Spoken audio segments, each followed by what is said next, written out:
Inside the last 24 minutes of the SportsMax Zone now for this Monday, we're going to turn our attention to some track and field. Young Jamaican stars Clayton and Akira Newent were the Caribbean standouts, landing their first Diamond League wins at the Silesia meet in Poland on Sunday. Clayton won the women's 100 metres in 10.83, aided by a positive 2.9 metres per second wind. She finished ahead of Marie-Josée Talu-Smith of the Ivory Coast, who also clocked 10.83, and the American Tamari Davis, who was third in 10.84. Natasha Morrison was ninth in 11.07 seconds. Meanwhile, Nugent continued her impressive post-Olympic form, improving from her third-place finish at the Lausanne meet on Thursday to win the 100-meter hurdles in a meet record 12.29 seconds, beating the American Grace Stark 12.37 and countrywoman Danielle Williams 12.38. Here she is speaking after her second fastest ever clocking.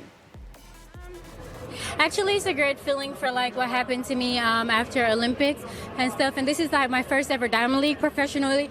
And just being able to come out here and compete with these amazing ladies, it's just a great feeling. There really isn't no expectation on myself. It's just me doing the event, loving what I'm doing, and just coming out here each and every day and making little corrections and having a bit more confidence in myself.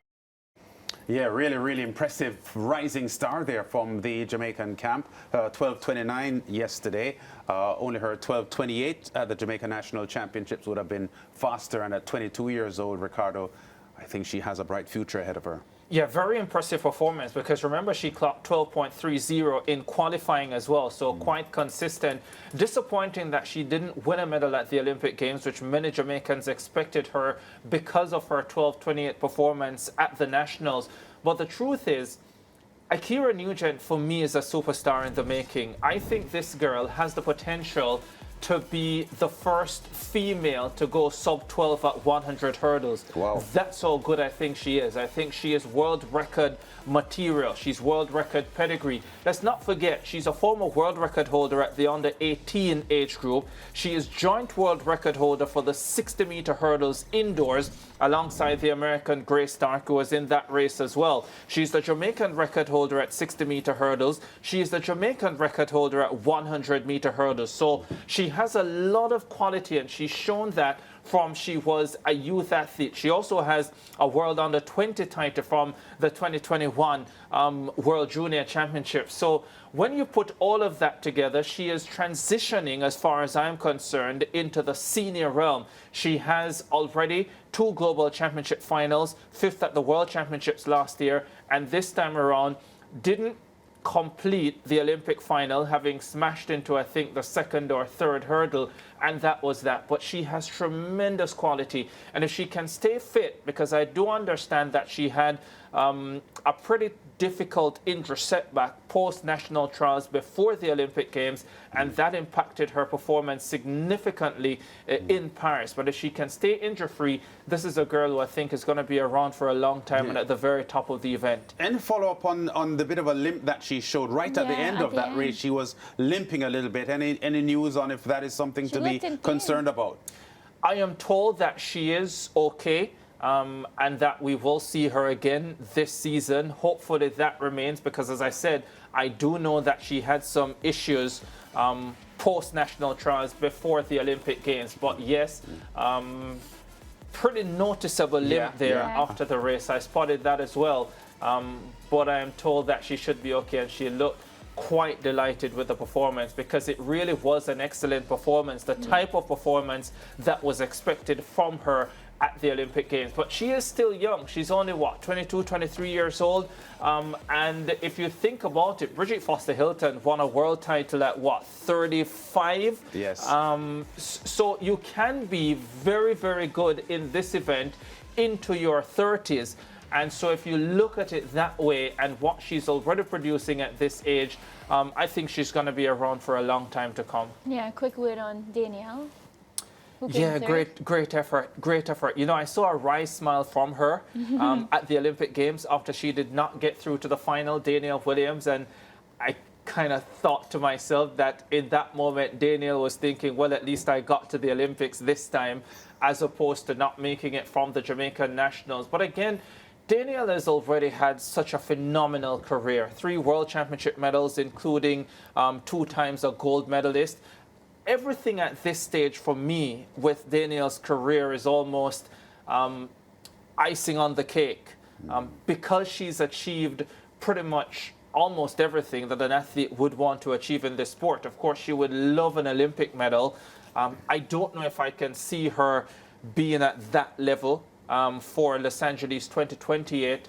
And so from that standpoint, I would say at this stage, for her to still be running, 12.37 seconds is quite phenomenal. And what it says to me is that at least for the next two global championships, which will be the World Championships in 2025, that's next year, and 2027, that she could still be a contender.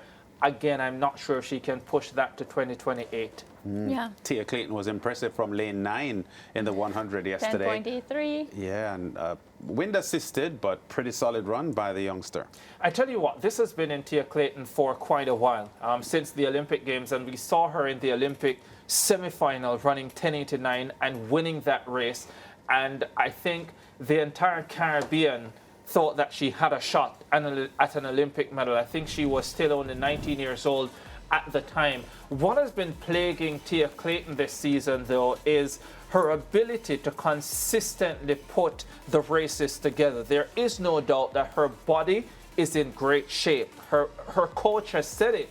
Her body is in the shape that she could probably run 10.7 at some point this season. The problem has been execution. She has not been able to consistently, race after race, nail the execution of her races, especially that first 30 meters, which really sets up how the rest of the race will go. Again, she's now just only 20 years old. I think eventually that will come. You hope eventually it will come. Sometimes we can forget how young she is, but I don't think we can be too hard on her. But I think over the next couple of seasons, you hope that she will learn and she'll be able to consistently put these quality races together. The problem for her is that just in her camp alone at the MVP group, there are other young, hungry, and high-quality sprinters who you expect, if they stay injury-free, including her sister Tina Clayton, Crystal Slowly, who burst onto the scene this year, Serena Cole, who is another youngster there who has a lot of potential. If they all stay healthy, then there's nothing guaranteed for Tia Clayton, as well as she is performing so far in 2024. Yeah, her coach, Stephen Francis, made a comment a couple of weeks ago, Ricardo, about possibly banning athletes from social media. And I got the impression that it had something to do with Tia Clayton. Did it? I don't know, but your impression could very much be right. But I tell you something, Lance and Mariah, and this is from when I was just new in the business, right? When I was very new in the business, and I used to talk to a lot of the athletes, especially on Facebook. And I found that the athletes would always be up at 11 p.m., 12, 1 a.m., 2 a.m. And these would sometimes be nights before even big races. Yeah. And I'm wondering to myself, when do these people sleep? Yeah. You need rest if you're going to be performing at your very best. And I suspect that it is still a problem. And a lot of people will say, oh, we're in modern times. The coach can't dictate whether the athletes are on their phones or whatever the case might be. But Stephen might be onto something. He might have to get to a stage. It won't be for the duration of the season, I don't think. Yeah. But when you get to these global events, these major events, that as much as possible, you take away the distractions from the athletes, especially the younger ones who don't yet have the experience of knowing how to handle those situations. And you think if he takes away their phones and stuff, they'll sleep? They'll just buy another phone. No, they'll sleep, Mariah. No, Ricardo, I've noticed this. So I have a younger brother. The kids of this generation are so different and so much smarter. So he does something and then he sends me these long apologies where I feel guilty and so sorry for him. So I'm just saying they're a step ahead of hold on. we think. They think they are smart, but you're not very smart if what you're doing is hurting you. Yeah, I agree. I understand what you're saying, but I'm just saying that I get the good initiative, or meaning good by taking away these devices. but I also know that these kids have a way to get around these devices. I just think the key, though, is to get the athlete to buy into what you're saying. Yeah, Yes. understand. And it wouldn't be a case of you depriving them of something that they want 100%. It's not a punishment. If you can convince them that you're doing this for their own benefit and they Correct. buy into it, I think that's where you've got to get, because as Mariah said, if they feel as if you're taking something from them that they can't do without, They're gonna they'll find- find a way to get around it. I think it was Julian Alfred Yes. who said that she had put away her phone. In fact, I think she had come off social media Yes. in the build-up to the 100 meters, in Yes, the I build-up think to it the was. start of the Olympic Games, and we see how that worked But out that's for maybe her. not to read what, people have a lot to say about things that they don't understand, That's right? part of it as well. Yeah. Part of it is not just that you are on the phone and it's taking up time and taking away rest time, but the other part of it is that you are in a space where you are avoiding certain things. People saying, oh, Tia doesn't have a great start. If she doesn't start well, she doesn't have a chance. And And you're you see affected by all it. of that, and mentally it impacts you. We That's have to true. go to How's break. your sleep plans? Do Yeah. you want me to keep your phone? No, Lance doesn't have a problem sleeping. No, he does. What do you know about me, Ramara? You told me.